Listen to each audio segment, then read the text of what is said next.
नमस्कार, मैं श्रेया सिंह। आइए गांव जंक्शन के वीकली बुलेटिन में जानते हैं इस हफ्ते ग्रामीण भारत में क्या रहा खास।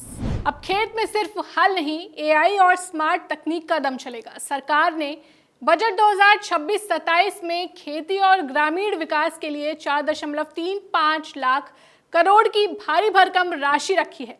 इसमें किसानों के लिए सबसे बड़ी घोषणा है भारत विस्तार ऐप, जो एक एआई टॉकबैक सिस्टम की तरह काम करता है।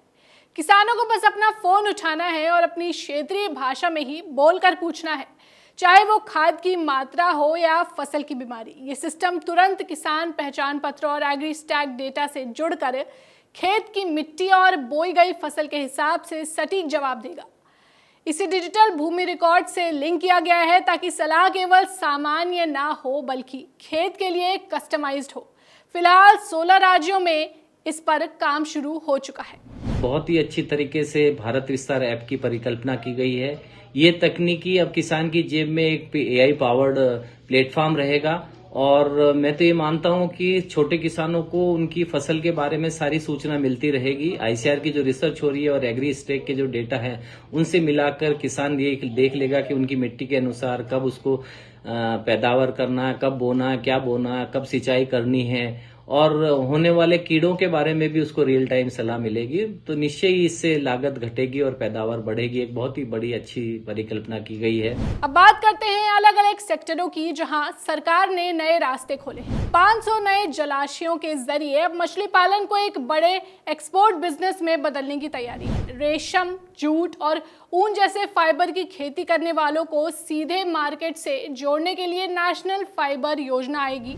नारियल के पुराने बागों को फिर से जीवित करने और काजू, कोको व चंदन की खेती के लिए खास वित्तीय मदद मिलेगी। आयुष मंत्रालय अब जड़ी बूटियों की खेती करने वाले किसानों को सरकारी सर्टिफिकेशन देगा ताकि वे अपनी फसल विदेशों में महंगे दामों पर बेच सके। गांव के विकास के लिए पंचायतों को मिलने वाली रकम अब सीधे उनके खाते में भेजी जाएगी, जो पिछले सालों के मुकाबले लगभग दोगुनी है। शीमार्ट के जरिए अब ग्रामीण महिलाएं सिर्फ सामान नहीं बनाएंगी बल्कि जिले में बने रिटेल स्टोर्स के जरिए उसे खुद बेचेंगी भी। भारत अमेरिका व्यापार समझौता किसानों के लिए ढाल और निर्यातकों के लिए एक नई उड़ान। भारत और अमेरिका के बीच एक ऐतिहासिक व्यापारिक समझौते की घोषणा निर्यातकों और किसानों के लिए बड़ी खबर लेकर आई है।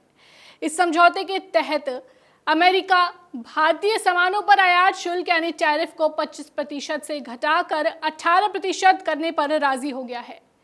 इससे भारत के कपड़ा, चमड़ा और एमएसएमई सेक्टर को अमेरिकी बाजार में बड़ी बढ़त मिलेगी। लेकिन सबसे महत्वपूर्ण बात यह है कि भारत ने अपनी खेती और डेयरी सेक्टर के इर्द गिर्द लक्ष्मण रेखा खींच दी है। कृषि मंत्री शिवराज सिंह चौहान ने साफ कर दिया है कि अनाज, दूध और प्रमुख फलों के बाजार को विदेशी प्रतिस्पर्धा के लिए नहीं खोला गया है।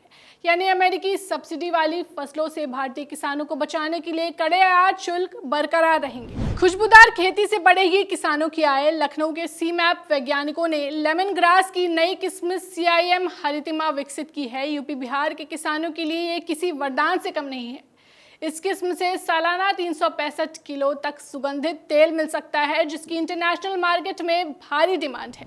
ये फसल न केवल कीटों से सुरक्षित है बल्कि कम देखरेख में भी किसानों को पारंपरिक खेती से कई गुना ज्यादा मुनाफा देने का दम रखती है। शहद की मिठास से बढ़ेगी महिलाओं की आमदनी। यूपी की योगी सरकार अब मिशन विलेज के जरिए गांव में शहद की मिठास घोलने जा रही है। अगले 3 साल में 1 लाख महिलाओं को मधुमक्खी पालन से जोड़कर हनी उद्यमी बनाया जाएगा। इस योजना का लक्ष्य हर महिला की सालाना आय 1 लाख रुपए तक बढ़ाना है। खास बात यह है कि इससे न केवल शुद्ध शहद का ग्लोबल ब्रांड बनेगा बल्कि खेतों में मधुमक्खियों के जरिए फसलों की पैदावार भी कई गुना बढ़ जाएगी। राशन में चोरी बंद, अब मोबाइल पर आएगा डिजिटल वाउचर। राशन वितरण में धांधली और अनाज की चोरी रोकने के लिए केंद्र सरकार अब ई-रुपी डिजिटल वाउचर लाने की तैयारी में है। इसके तहत लाभार्थियों के मोबाइल पर SMS या QR कोड आएगा, जिसे दिखाकर ही दुकान से राशन मिलेगा। फिलहाल इसके पायलट प्रोजेक्ट गुजरात और चंडीगढ़ में शुरू किए जा रहे हैं। हालांकि राशन डीलर इस नई व्यवस्था का कड़ा विरोध कर रहे हैं। पेड़ों से लकड़ी ही नहीं, अब बरसेगा कार्बन का पैसा भी। उत्तर प्रदेश के सहारनपुर में किसान अब पेड़ों से दोहरी कमाई कर रहे हैं। FPO की मदद से पॉपुलर आम और सागवान जैसे पेड़ लगाने पर फल, लकड़ी के साथ साथ कार्बन क्रेडिट का बोनस भी मिलेगा। सैटेलाइट मैपिंग के जरिए पेड़ों की निगरानी होती है और हर पेड़ से 100 से 350 रुपए तक की अतिरिक्त आय भी होती है। अब तक 1800 किसान इस अनोखे मॉडल से जुड़ चुके हैं जो पर्यावरण संरक्षण के साथ साथ जेब भी भरेगा। अधिक जानकारी के लिए वीडियो देखें, लिंक कमेंट बॉक्स और डिस्क्रिप्शन में है। चलिए अब बात मौसम के हाल पर। पूरे भारत में इस समय ज्यादातर शुष्क मौसम है और जो WD आया हुआ है उसका बहुत हल्का असर बर्फबारी और बारिश के रूप में है, लेकिन हिमाचल, उत्तराखंड और उत्तर भारत के राजस्थान, चंडीगढ़, पंजाब, राष्ट्रीय राजधानी क्षेत्र ये सारे बिल्कुल शुष्क हैं और यहाँ पर उत्तर पश्चिमी हवाएं अपना असर दिखा रही हैं। इसी के साथ अब उत्तर भारत में कहीं भी बारिश की संभावना बिल्कुल नहीं है, लेकिन उत्तर पश्चिमी हवाएं अपना असर दिखाती रहेंगी जिससे तापमान औसत के आसपास बने रहेंगे। आइए कृषि एक्सपर्ट से भी जान लेते हैं इस मौसम में किसान फसलों को लेकर क्या सावधानियां बरतें। अभी यहाँ पे खेतों में गेहूं, सरसों, मटर, मसूर की फसलें होंगी। वर्षा हुई है जनवरी के अंतिम सप्ताह में, वहाँ पर सिर्फ पानी की आवश्यकता नहीं है, लेकिन ये देखने में आ रहा है कि जहाँ पर पानी लगातार भरा रहा है वर्षा का, उससे गेहूं में पीलापन आ गया है। तो उससे निदान के लिए कैल्शियम नाइट्रेट लगभग 7.5 से 10 किलो प्रति एकड़ की दर से उसका बुरकाव कर दें। और सरसों में क्योंकि पिछले 3-4 दिन से बदली छाई हुई थी, कोहरा था, तो सफ़ेद फफोला रोग जिसको व्हाइट रस्ट ऑफ क्रूसीफर्स बोलते हैं उसके आने की संभावना है और कहीं कहीं पर ये दिखाई भी दे रहा है। तो उसके लिए डाइथेन M45 या रेडोमिल MZ 2 ग्राम प्रति लीटर पानी की दर से उसका पानी छिड़काव कर दें।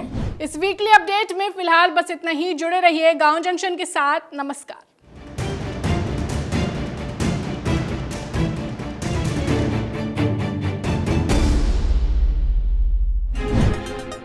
गांव जंक्शन को सभी सोशल मीडिया प्लेटफॉर्म्स पर फॉलो करें।